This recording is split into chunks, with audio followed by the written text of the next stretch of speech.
भारतवासियों, पूरे ब्रह्मांड में केवल भारत ही ऐसा राष्ट्र है जहां धर्म और संस्कृति के उत्थान की बातें आदि और अनंत काल से होती आई हैं। ऋषि मुनियों की परंपराओं को आत्मसात करने वाले इस देश में गाय को माता और पूज्या की संज्ञा दी जाती रही है। गौ माता, कामधेनु, सुरभि, नंदिनी इत्यादि मेरे ही नाम हैं। सभी जानते हैं कि देव दानवों द्वारा किए गए सागर मंथन से मेरा जन्म हुआ, देवताओं द्वारा मैं पूजित हुई और ऋषि मुनियों द्वारा पालित पोषित हुई। सृष्टि के निर्माता भगवान विष्णु ने कृष्ण अवतार लेकर मेरी सेवा की और इसीलिए वे गोपाल और गोविंद कहलाए। असंख्य लोगों ने मेरी रक्षार्थ बलिदान दिए। इतिहास और पुराणों की मैं विषय वस्तु बनी। मैं मनुष्य के जन्म से लगाकर आज तक निरंतर प्राणी मात्र की सेवा ही कर रही हूँ। आप लोगों की इतनी सेवा के बावजूद मुझे आज मनुष्य ने दिया ही क्या है? मुझे खाने के लिए घास चारा नहीं मिलता।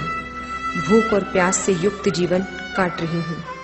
जब मेरी क्षुधा शांत नहीं होती तो मैं दर दर भटकती हूँ, कभी इस गली तो कभी उस गली। सब्जी मंडी में डंडे खा खा कर पेट भर रही हूँ। मुझे जब प्यास लगती है और नमक की भी आवश्यकता होती है तो मैं मानव मूत्रालय में जाकर गंदा पानी पीती हूँ ताकि मेरी प्यास भी बुझे और नमक की भी पूर्ति हो।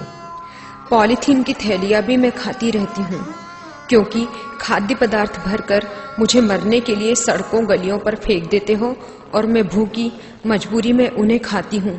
फिर भी हे बलिष्ठों, मैं तुम्हें दूध देती हूँ, मेरा बछड़ा तुम्हें अन्न देता है। सुनो संवेदन शून्य इंसानों, दुनिया में ऐसी कौन सी माँ है जिसके दोनों पैर बांध दिए जाते हैं और उसके सामने उसके बच्चे को रस्सी से बांध दिया जाता है। मेरे ममत्व की आड़ में मेरा दूध निकाला जाता है। मैं दूध के पात्र भर देती हूँ और कई लोग तो मेरी काया में निर्दयता पूर्वक इंजेक्शन चुभवाकर मेरा दूध निचोड़ लेते हैं। कई बार मेरे बच्चे को भी दूध नहीं मिल पाता, लेकिन मैं तुम्हारा पेट भरती हूँ। जब मेरा दूध कम हो जाता है और मेरा बिछड़ा बैल बनकर बूढ़ा हो जाता है तब तुम लोग मुझे कसाई को बेच देते हो। मैं कत्ल खानों में कसाईयों के सम्मुख ठेल दी जाती हूँ। 4 दिनों तक मुझे भूखा रखा जाता है ताकि मेरा हीमोग्लोबिन गलकर मांस से चिपक जाए। फिर मुझे घसीट कर लाया जाता है क्योंकि मैं मूर्छित रहती हूँ। मुझ पर 200 डिग्री सेंटीग्रेड का वाष्प उबलता गर्म गर्म पानी डाला जाता है। मैं तड़प उठती हूँ। ऐ मेरा दूध पीने वालों, मैं तुमको याद करती हूँ। मुझे कठोर बेतों से पीटा जाता है ताकि मेरा चमड़ा फूल जाए और तुम्हें कोमल चमड़ा मिल जाए। मेरी दोनों टांगे बांधकर मुझे उल्टा लटका दिया जाता है। गलनस काटकर सारा खून निचोड़ लिया जाता है। सुनो जीवधारियों, अभी भी मैंने प्राण नहीं त्यागे हैं। मैं कातर निगाहों से देखती हूँ कि शायद इन कसाईयों के मन में मनुष्यता का जन्म हो। किंतु अफसोस, मुझसे पोषित होने वाला भी कोई मुझे बचाने वाला नहीं रहता।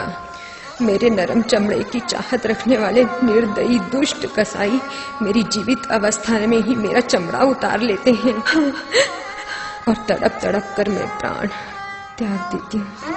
सुनो धर्म प्राण मनीषियों, राम, कृष्ण, महावीर और नानक की जय जयकार करने वालों के इस देश में मेरी करुण पुकार सुनने वाला कोई नहीं है। मुझे तो बस एक ही बात का समाधान चाहिए कि तुमने मेरा दूध पिया है।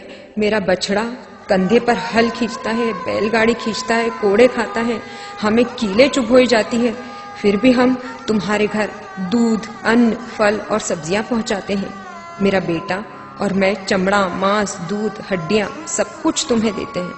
आज ये जो शहर बसे हुए हैं ये भी सब मेरे नाम की गोचर और गोचारण भूमि पर बसे हैं। सच कहूं तो मेरी इस भूमि पर भूमाफिया राजनीतिक गुंडों ने कब्जा किया हुआ है। शास्त्र तो कहते हैं कि गोचर भूमि पर कब्जा करने वाले पातक होते हैं, उन्हें महापाप लगता है और इससे मुक्ति का शास्त्रों में भी कोई विधान है ही नहीं। मेरी भूमि पर कब्जा कर लिया है तभी तो मैं शहरों में आई हूँ और वहां से भी मुझे बेदखल किया जा रहा है। इस पवित्र पावन भूमि पर कौन है ऐसा जो धर्म और कानून का पालन करवाकर मेरे प्राण बचाएं? तुम्हारे किए क्रूरतम अत्याचारों को सहकर भी मैं तुम्हें श्राप नहीं दे सकती क्योंकि मैं माँ हूं ना। मैंने अपना कर्तव्य निभाया और परमेश्वर तुम्हें शक्ति दे कि तुम अपना कर्तव्य निभाने में समर्थ हो। यही श्री प्रभु से प्रार्थना है।